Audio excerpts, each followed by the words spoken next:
Hi, everybody. I'm Keerit Jutla, President and CEO of the Association for Mineral Exploration. And I am very excited to be sitting down with Gutsche and Andrew Mitchell. And listen, I was introduced to both of them almost a year ago.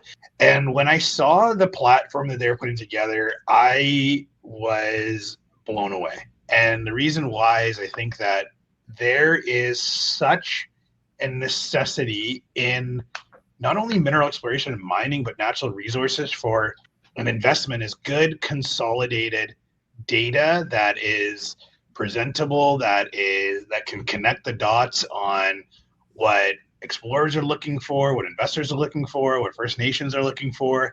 And that's what I see with Mining Hub. So Andrew, Carl, really excited to get this tour with you and to ask you questions along the way, and we'll pass it over to YouTube. Thank you again for the opportunity to have a tour of Mining Hub.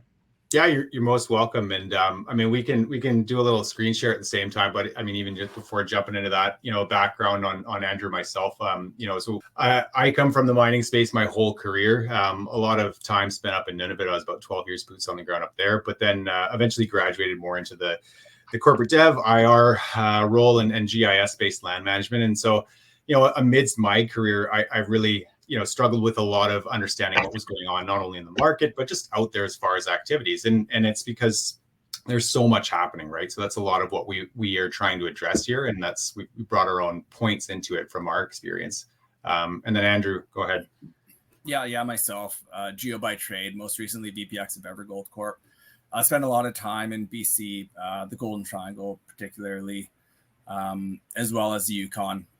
And yeah, just like Carl said, there was just, a gap that needed to be filled in the sector. And Carl and I kind of jumped in and tried to exploit that with Mining Hub by bringing these activities to the forefront and basically keeping a live database of activities, projects in an easy, digestible way, and a way for people to actually be able to track and see what's going on. Yeah, I think as well. I mean, a big part of it's just transparency of everything. And I mean, one thing is organization, but seeing the whole picture it's really important, when you're looking at activities. And I mean, I think these days everybody's really short time. So I think we've been lagging behind in the mining space for some time now of having relevant resources. And there's a lot of reasons, right? Like there's a lot of things changing hands. So we really tried to focus on a structure that can house that and support that. So what we're looking at on the screen here, these blue and yellow icons are just news flow of the day sort of thing. And, I think one way to simplify and think about Mining Hub is, there's tie overs to things like, an Airbnb interface whereby you're looking at locational stuff, but there's different parameters that you might want to be searching for. Maybe that's project based or it's news flow based. And so that's what we really do and our team does is we organize the information and then give it to you in a way that you can access it and find what you're looking for, but then also understand the context of where these things are. And Carl, can I ask you a quick question? So who would be the main users of Mining Hub and what would be, the key driver for that? So I know what really drew me to this was just being able to see like on a map consolidated, like you said, where there's news of the day and where it is geographically, what minerals they are in the sense of, merging news, either from an investment standpoint or just a general knowledge standpoint, but also just for, a general understanding of the industry. So for me, if I'm not, even an investor, but I'm interested in the industry, this is like an amazing tool to be able to get a full holistic understanding of everything. But it sounds like it would be anyone involved in the industry, from the business people, engineers, investors, indigenous relations, First Nations peoples, all along would have value in looking at this and using this hub. Would that be fair to say? Yeah, absolutely. I mean, what we see is there's a variety of different stakeholders that are involved in our space. I mean, investors is one portion of it, retail or institutional, but I mean, a lot of it's industry, people like ourselves here that just need to keep a finger on the pulse of what's going on. I mean, we see, a younger demographics as well. You'll see geos on here that are looking for work, right? And they want to know where money's being spent and where projects are and understand better resources about the area and the region. So it kind of hits on everybody. I mean, service providers is a big portion of it too, right? similarly, everyone has different parameters that's involved in the space of what they need to kind of keep tabs on and make their decisions with. And I think fortunately by organizing it this way, it ends up being a resource, to all of them in that sense, because we all kind of need that transparent picture and information. Gotcha. Let's jump in. So we're looking at it here, and I don't know, I didn't see the parameters you turned on there, Andrew. So I just turned on news this year in British Columbia, just to get an overview of, hey, where are the activities happening? So this is any sort of activity is brought into here. So we can see there's a pretty good spread across BC when it comes to news. And this is just kind of a high level summary of it. We're going to dive deeper into different activities and stuff. But right now it's just a nice overview of, hey, this is, where active mineral exploration is happening through publicly traded companies. Yeah. I think that's important to point out. And as we kind of zoom in a little bit here, maybe we can just look at an area. So, I mean, these icons, you see them from far out. When we zoom into an area of interest here, what we focus on and what's continually updating in the system here is, project parameters. So not the individual claims themselves, but the project that's seeing the activity here. And I guess as a housekeeping item, there are some you'll see on here that are colored, and all that. The differentiator there is there's going to be a lot more information that those companies have added into the system there. So we can see that here with Thesis or Lawyers Project or Cascadia, Sun Summit. But I mean, for us, again, we want to make sure that everything's in here and updated so that we are seeing all the projects around it. So, our team will always be, as soon as news is crossing the wire, it comes and filters and feeds into the system and then spits out on here, regardless of, any relationship that we may or may not have with those companies. So again, it's we're focusing on, and what the viewport is showing here is activities within BC.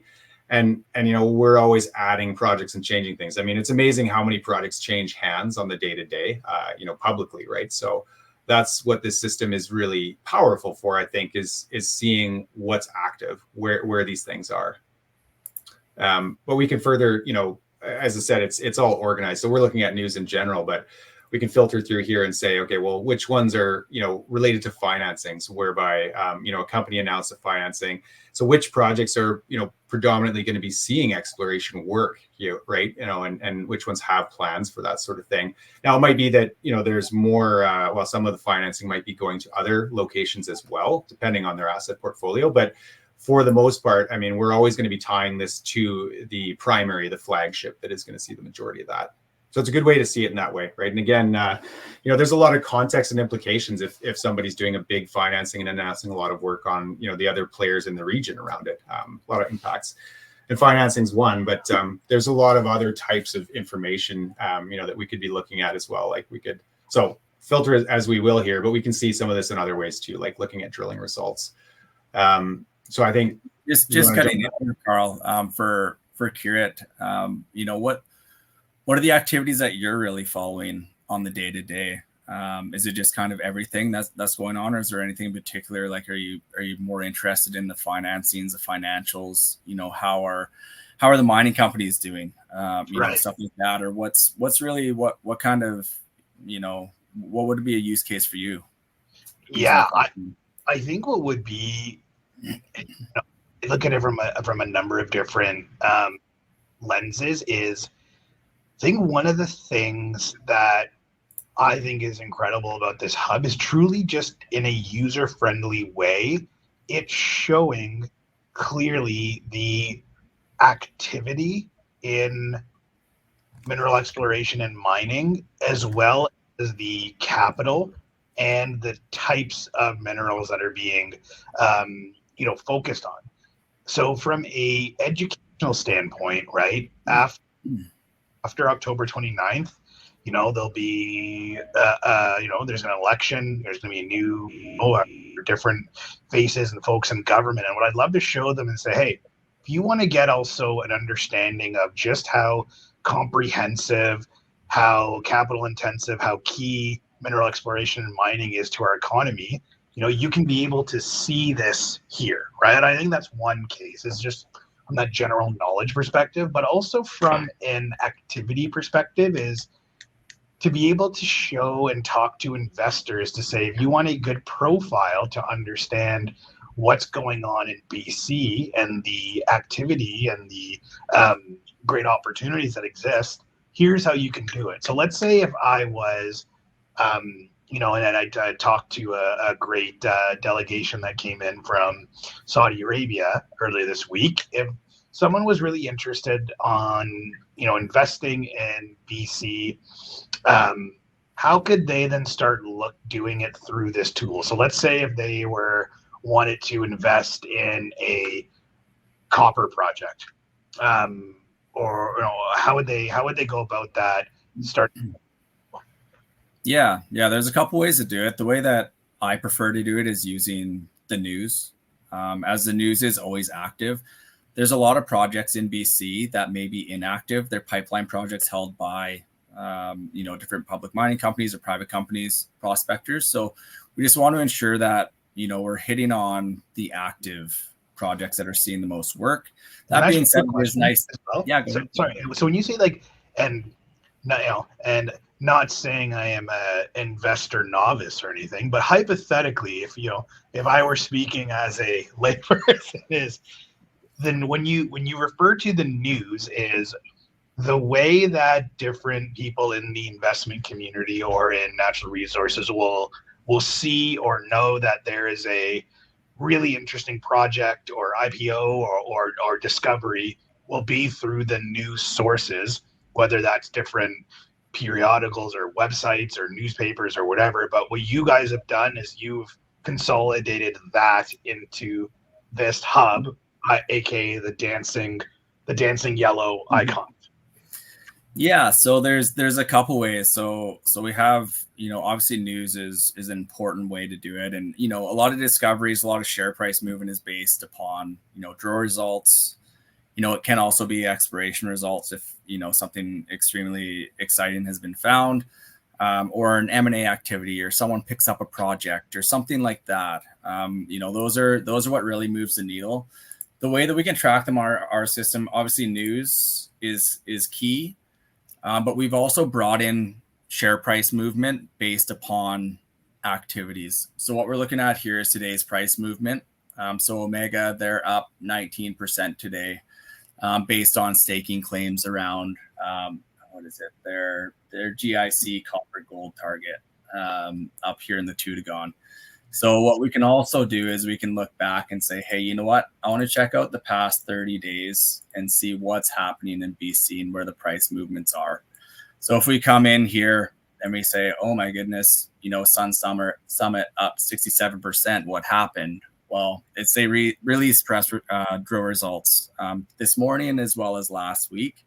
And that really boosted up their share price because they made a new discovery on their JD project. And what you can start seeing is the overflow of the area plays around it. So you can see here, you got Highview Golden Stranger, which is an early stage project that's up 33%. You can see the Williams Project Omega today. They staked additional claims, likely, partially due to the discovery at Sun Summit. So these activities are all interchangeable and they're all connected to these different areas, right? So if someone comes in, they can really start figuring out, where is this price movement and why is it moving? Why are these things popping so high? And another really important one that I saw this past couple of weeks is in the Huckleberry District. So you're seeing Vizsla Copper's Poplar project. You have Sun Summit Buck project. Here's Huckleberry Mine, the Berg project. So Fidelity staked some claims here and they're up, 133%, just based upon these areas heating up. You have Interra Copper option the Start project from Ore West. So all these different activities, M&A activities, drilling results, all this kind of stuff is just what's really going to move the needle. And on Mining Hub, you can track all these activities based over certain timeframes. Yeah, and I think, Andrew, maybe just click on one of them, because right now we're looking at the overview kind of, of the movers tab there. But if you do go into a project, so this the side will kind of display accordingly. So for every company, you'll always see a similar format here. There's going to be a high-level company overview, but similarly, we'll also see the article correlating to whatever that stock movement is. And then, there's going to be a newsroom for that company. So, this is where you can kind of look at it and say, okay, well, what else, have these guys done over the last, 2-3 years that we want to look back at? But also, we'll see a stock chart in here and we can kind of match and move the timeline associated. But if you go to let's go to the high level overview of one of them, Andrew. I just want to show, because it is the same amidst all of them. You will be able to see when you're clicking on these projects, the commodities associated, the ownership structure, that sort of thing, where these guys are traded on. It's all important stuff if we're talking about an investor side. And this can be filtered out this way through news, but also on a project basis if we did want to focus on copper and BC in particular, and say, okay, well, I want to highlight all of those projects, and then maybe filter down the market cap based on that. But there's a couple different ways we can kind of do it. But I do just want to show you this. So this will always be the same across the board. It's kind of why I mentioned the Airbnb side, because we're looking at, a map view of this, and there's parameters associated, and then there's useful information on the right that we can look at. Okay, that's phenomenal. Let's look at the drilling, Andrew. You want to pull up the drilling? Yeah, let's do it. So we'll do 30 days, and we'll just do BC. And so for drilling, will that be where there is? So this is another thing I think for interest from, our membership and others is this showing where drilling is occurring, or is this I know maybe this is tough to say, how would, I guess one of the things that we're always, it applies to work and can start drilling, or has got the notice of work. Will it come into this system drilling is started? So that's what hey, someone is starting the work, and it's okay, gotcha. Yeah, so what we're looking at right now is actual drill results. So this is, what's coming out of the ground right now. So permits are in hand. Everything's good in that regard. The way that I'll go back, I'll just head back to the news here. I'll just turn off the drilling. So what we can do is we can filter for, let's do this year. We'll do British Columbia again.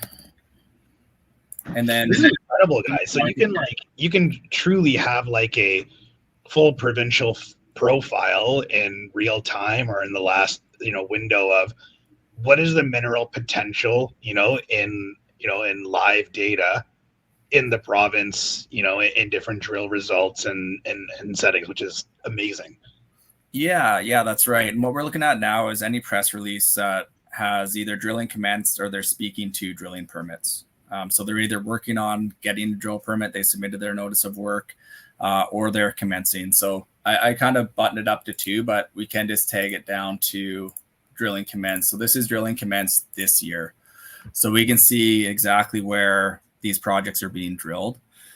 So all these projects will be having press releases with drill results coming out. So these are kind of those active projects that are being tested by the drill. Gotcha. Yeah, I think another way that we can look at BC, is through the watch list side. So this was I guess even just in lead up to that, a lot of what we continue to build here on our side is just it's from feedback from industry, right? And so we always try to focus on that. So we, with the movers bar charts we were showing on there, I mean, we had a lot of our institutional users that had reached out asking for that. So we're happy to do that. But when it comes to the service providers and as well anybody in the space, having watched this is great. I mean, a list of companies, but I think there's some power to, focusing in on an area, and that's what the system is already doing. So we can just create one here as an example. So we'll do, British Columbia, and what our system will do is then, and we'll apply a spatial filter, BC in this case, is it's going to look at every project that resides within the bounds of British Columbia, right? And then it's going to know all of the companies in there. So it's going to spit out a list of all of that. So now we have that. That's great. That now all these might not be flagships. They might be, periphery projects. So we have all this in here. We know the companies. We can see who's moving, who's going up and down. But furthermore, we can filter it by a lot of different parameters here. I mean, not just the stock movement, but the market cap or essentially volume associated. So whatever thresholds we want to set. I mean, because it could be a lot of different use cases, right? But again, we try to build tools that are going to be helpful. So if we talk about specific things here, we could maybe look at what we're looking at, drill results, and we could furthermore hit a commodity or something like that and tie that into it. So if we are looking at copper or gold in this case, that's how we'll break it apart, right? And that's pretty useful, right? I think when you're when you are trying to benchmark and see this sort of stuff, like the map is fantastic as well to see it. But this is another way to do it cursory and quickly. There's a lot of different reasons why we want to keep tabs on it. And I think the beauty of it is that, because the system is continually updating, is we're tracking the news flow and organizing it and bringing new projects in and removing some. You're always kind of getting that current snapshot. So whoever the user base is, there's always a very relevant data set associated for you. That's amazing. And I'll let you cover this already. The data, how does that data come into the hub here? So, I mean, on our side, we have relationships with all of the major news distributors. So, I mean, when a company does disseminate it, we get it in a real-time feed. At that point, then, it gets organized appropriately on our side. And in instances, it might be that a company announces drilling results from a project that, we didn't even know about because it's not even on their website, right? And that happens. That's when we'll get a flag and we'll go add it in real time as that stuff's happening. So it's pretty good on that regard. I mean, the North American exchanges are a big portion of it. That's where we started with, obviously on our home turf. But recently we brought in the Australian, like the ASX exchanges into the system here as well.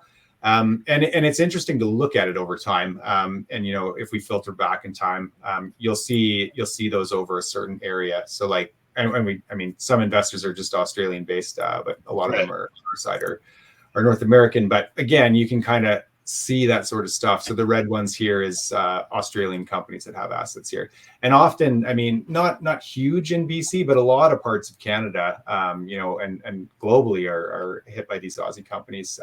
And they have activities and they push really hard on stuff. And it can be challenging, I think, outside, like if you don't have that in there. So we wanted to make sure that's in here for the relevance.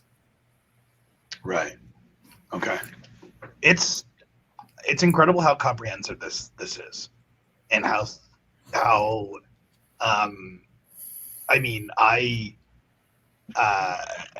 once again, you both have been in the industry for so long, is like, it's just incredible to see this much data, this much information in a user-friendly way. And once again, and I say with respect to myself as a you're speaking to someone, who I think is someone who wants to get more, knowledgeable in the investment side, and and looking at the activity in a macro and micro scale. Like, this does it so efficiently. What is maybe we can hop on now. I'm curious if you have any other, but I'm just so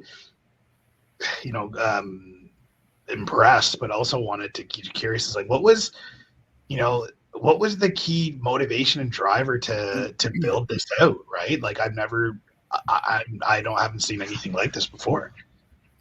Yeah. Like, to be truthful, like for myself, being in the industry for 12 straight field seasons, and you have a young family at home, it can be pretty challenging to be going away for 6 months at a time. It's really, really challenging. So by pooling experiences from the field, from industry, and really trying to not leave the space, because it can be challenging to get different opportunities instead of just being in the field. It was something that actually came to me flying up north. I was flying up north, and I was actually trying to develop something more of a map available for option JV projects, something along those lines. But early on, I kind of realized, it's going to be a challenge to get an audience into this thing.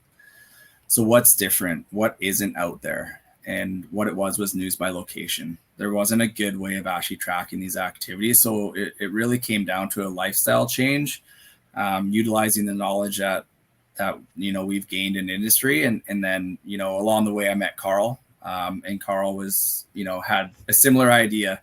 And we kind of pooled it together, because it's just such a great undertaking to do this with such a small team.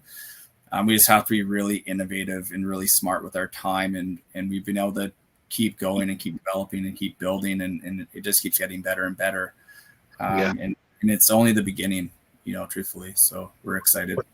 what's incredible about, this space, and, and my background was in, in law, where we are, very rule nerds and risk averse, is what I'm so just blown away and impressed by folks in this industry in BC is the entrepreneurial spirit, and that like get it done in the right good way, in terms of you see a need and to be able to build something from it, right? Whether you are directly out in the field and saying, we want to, build solutions, we want to find something new, we want to see what we can create. And it's incredible to see, and this is what I, want so many more people in BC and Canada to understand, is just how comprehensive, how technically sound, how value-based driven like mineral exploration and mining is. And